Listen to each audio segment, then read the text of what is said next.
bendiga. Abra su Biblia en el libro de Génesis.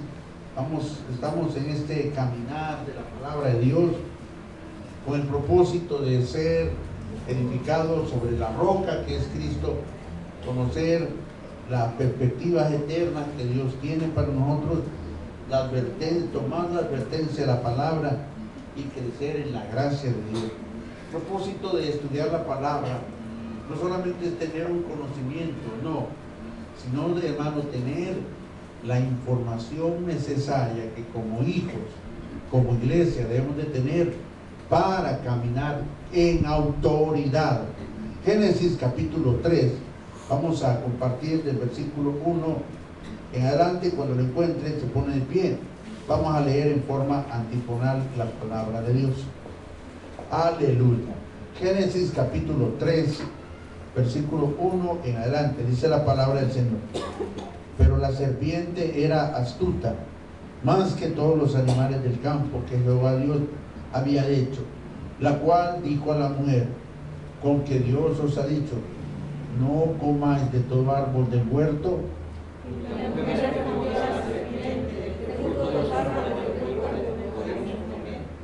Pero del fruto del árbol que está en medio del huerto, dijo Dios, no comeréis de él, ni le tocaréis, para que no muráis. Entonces la serpiente dijo a la mujer: no moriréis. Si no sabe Dios que el día que comáis de él, serán abiertos vuestros ojos y seréis como Dios, sabiendo el bien y el mal. Y vio la mujer que el árbol era bueno para comer y que era agradable a los ojos y árbol insaciable para alcanzar la sabiduría, y tomó de su fruto y comió, y dio también a su marido, el cual comió así como ella. Entonces fueron abiertos los ojos de ambos y conocieron que estaban desnudos. Entonces cosieron hojas de higuera y se hicieron delantales. Y vieron la voz de Jehová Dios que se paseaba en el huerto al aire de día, y el hombre y su mujer se escondieron en la presencia de Jehová Dios de los árboles del huerto. Mas Jehová Dios llamó al hombre y le dijo: ¿dónde estás tú? Y él respondió: oí tu voz en el huerto y tuve miedo, porque estaba desnudo y me escondí. Dios le dijo: ¿quién te enseñó que estabas desnudo? ¿Has comido del árbol que yo te mandé que no comieses? Y el hombre respondió: la mujer que me diste por compañera me dio el árbol y yo comí. Padre celestial, queremos, Padre, no ser oidores olvidadizos. Queremos ser, Padre, queremos retener la palabra en nuestra mente y en nuestro corazón. Queremos que tu palabra se convierta en un rema. Queremos, Padre, que el consejo tuyo sea tomado y aplicado en nuestras vidas. Padre celestial, bendice a tu pueblo. Que nuestra presencia, Señor, sea, Padre, aprovechada en este lugar por la administración de tu palabra. En Cristo Jesús. Amén y amén. Gloria a Dios. La iglesia, hermano, tiene que edificarse sobre un cimiento estable. La iglesia debe de estar en un cimiento estable. Y la iglesia debe de caminar en un cimiento estable. No hay otro cimiento estable que la palabra de Dios. De ahí, hermano, la orden, el menester y la necesidad de instruirnos en la palabra, de conocer, hermano, aquellos puntos sensibles que necesitamos fortalecer en nuestra vida y poder, hermano, dar cuenta de nuestra identidad, de lo que somos delante de Dios y, hermano, serle de bendición al Señor, ser de bendición al lugar donde estamos. En la narración que tenemos, este capítulo 3 comienza en lo que sería la página de la historia de la raza humana, que comienza con una desobediencia. No sabemos cuánto tiempo pasó entre el capítulo 2 y el capítulo 3, pero obviamente hubo un buen tiempo donde Adán y Eva gozaban libremente de la comunión con Dios. Estaban en el lugar que Dios les había preparado estaban bajo la cobertura de Dios. De hecho, hermano, Edén es un ejemplo de lo que significa para la iglesia la cobertura de Dios. Edén, hermano, es la cobertura de Dios. Y hermano, es lo que Dios quiere proveer para la iglesia. Edén, hermano, repito, es un ejemplo de la cobertura de Dios sobre su pueblo. Un lugar de delicia, un lugar de protección, un lugar donde no falta nada.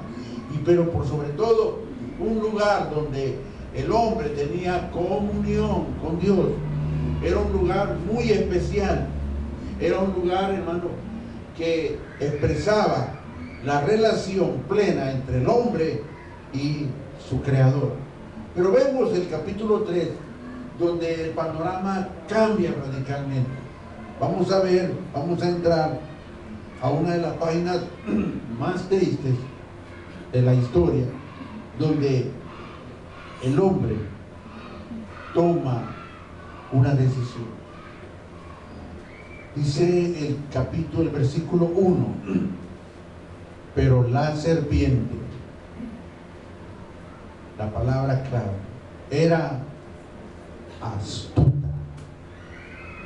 La serpiente representa la simiente de los hijos de este mundo, y la mujer representa la simiente de los hijos de Dios.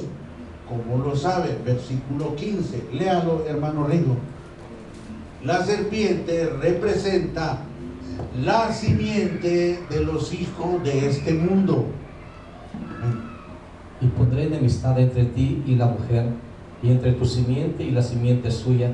Esta te herirá en la cabeza, y tú le herirás en el calcañar. Simiente es linaje, es raza, dos razas. La serpiente representa a los hijos del linaje de este mundo. Ahora, hay algo bien importante: vivir fuera de Dios, vivir fuera de la voluntad de Dios, vivir a nuestra manera, representa ser de la simiente de la serpiente. Todo aquel que no quiere nada con Dios, todo aquel que vive a su manera, todo aquel que está lejos de la voluntad de Dios, corresponde a la simiente de la serpiente.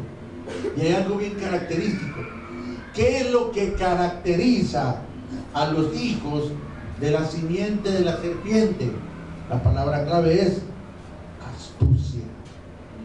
El hombre en este mundo se caracteriza por vivir astutamente, por hacer de la manera más hábil la maldad. La astucia, hermano, es algo que caracteriza a los hijos de la simiente de la serpiente. Por eso el Señor decía en Lucas: los hijos de este mundo son más astutos que los hijos de luz. Nos aventajan en muchas cosas, lo que comúnmente llamamos nosotros como picardía. O sea, el ser pícaro, el ser vivo, el llevársela siempre de campeón, el querer sacar provecho de todo. Hermano, esta palabra se ha ido connotando y dando figura y dando forma a la raza humana. El hombre, hermano, no vive bajo la dirección de Dios, sino que vive astutamente. Vive bajo su propio ingenio, bajo su propia creatividad. Y hermano, esto lo heredamos ¿de dónde? De la serpiente. De hecho, este es lo que caracteriza a Satanás. Satanás es un hábil, es un manipulador. La gente que es astuta es manipuladora. La gente que es astuta mueve a las personas para su propósito. La gente que es astuta, hermano, vela por sus intereses, pierde todo afecto natural y solamente busca sus propósitos. Dice, pero la serpiente era astuta. Todo el que es engendrado por esta simiente tiene esa característica. Observe a su alrededor. Al final, hermano, al final, el vivir de esta manera no nos lleva a ningún lado. La Biblia es clara y establece, hermano, un orden, establece una forma, una conducta de vida que representa la simiente de la mujer. Dijimos que la mujer es una figura de la iglesia. La mujer es una figura de la simiente de los hijos de Dios, de los hijos de luz. Usted puede andar de dos maneras en este mundo. Puede andar astutamente o puede andar como hijo de luz. El andar en luz significa hacer las cosas correctas. Andar en luz significa pasar la pasarela, no pasar por debajo. Andar en luz significa hacer cola, aunque vean que adelante otros están metiendo. Andar en luz es hacerlo correcto. Andar en luz es reconocer nuestros errores. Andar en luz es todo lo contrario, andar astutamente. Hoy en día, hermano, pareciera que el pícaro está ganando, ¿verdad? Pareciera que el pícaro le va bien, pero hermano, hay un día y una hora para todo aquel de la simiente de la serpiente. La mujer iba a ser envenenada, iba a ser alcanzada por las artimañas de la serpiente. Dice, pero la serpiente era astuta, más que todos los animales del campo. De lo que Jehová Dios había hecho, la cual dijo a la mujer, con que Dios os ha dicho, no comáis de todo árbol del huerto. Esta porción, hermano, es una de las quizás más difíciles de explicar dentro de la narrativa. ¿Cómo se llama esta clase de narrativa? Vamos. Se llama una fábula. Es cuando los objetos inanimados hablan, cuando los animales hablan. Por eso es que mucha gente dice, no le da crédito a eso, porque la mujer estaba hablando con una serpiente. Es una figura, no era real, es una fábula. Dentro de los géneros narrativos, el que un animal pueda hablar es una fábula, hermano. Pero quiero decirle algo, no es una fábula, es un hecho histórico real. El problema es que nuestro lenguaje clasifica las narrativas en prosa, en poesía, en fábula, pero Dios no ve ese orden, Dios no ve esas reglas. Simplemente se registra un evento sobrenatural que para la Biblia es algo natural. Hubo una intervención sobrenatural del enemigo cuando el enemigo poseyó un animal y articuló palabras. Lo tremendo fue, hermano, de que la mujer entró a platicar con la serpiente. Y ahí comienza el problema del ser humano, cuando comenzamos a platicar con el pecado, cuando comenzamos a platicar, hermano, con la astucia, con la habilidad, con la sabiduría de este mundo. Dice, con que Dios os ha dicho, no comáis del árbol del huerto, no comáis de todo árbol del huerto. Verso 2. Y la mujer respondió a la serpiente. Aquí hay un problema bien tremendo, ¿no?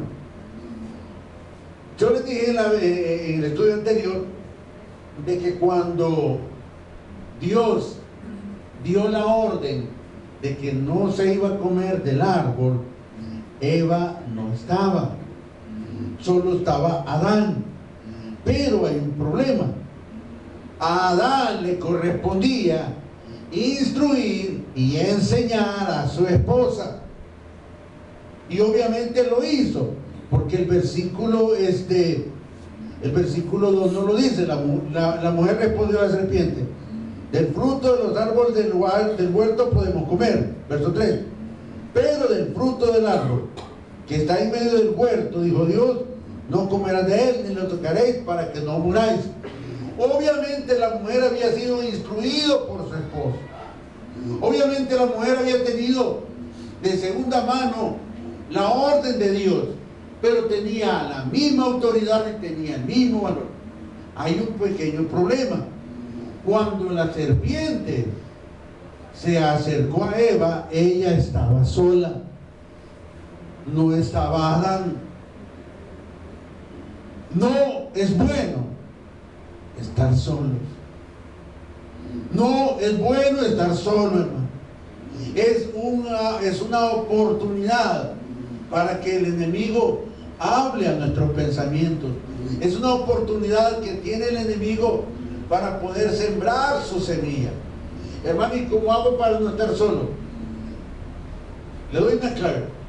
Cuando usted está solo y comienza a orar, comienza a hablar, comienza a orar, en ese momento entra en comunión con Dios.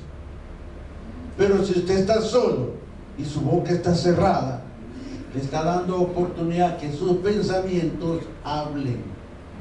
Está dando oportunidad para que su mente le recuerde cosas. Da oportunidad que su mente empiece a maquinar. Es importante, hermano, no estar solo. Por eso Dios le dijo, no es bueno que el hombre esté solo. Y aquí podemos agregar, no es bueno que la mujer también esté solo. Hermano, estar solo no es bueno. Tenemos una presencia las 24 horas. El problema es que yo no me comunico con él. A veces deseamos estar con compañía humana. A veces deseamos estar solos. Independientemente del círculo social o de las compañías humanas, Dios establece un vínculo con nosotros donde Él ha prometido no dejarnos solos. Y eso es real. Usted puede estar solo en su casa, pero cuando usted comienza a orar, automáticamente se comunica con Dios y entra en comunión con Él. Y comienza a manifestarse su presencia. Por eso, como yo les dije ayer, es necesario romper la primera barrera, y es: abra su boca. Cuando ore, hágalo en voz alta. Es más, usted tiene que oírse su oración, tiene que oír sus palabras.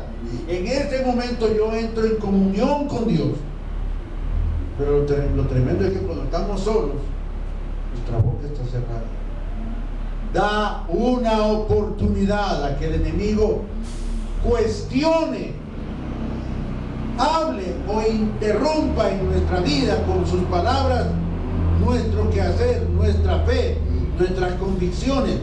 Mire lo que le dice la serpiente. Eva estaba bien clara de lo que ella, de la orden que había recibido, y le dice: del fruto del árbol que está en medio del huerto, dijo Dios, no comeréis de él, ni lo tocaréis para que no muráis. Ya estaba la orden y Eva lo respetó. ¿Qué provocó que Eva cambiara de opinión? ¿Qué provocó que Eva abandonara lo que había aprendido?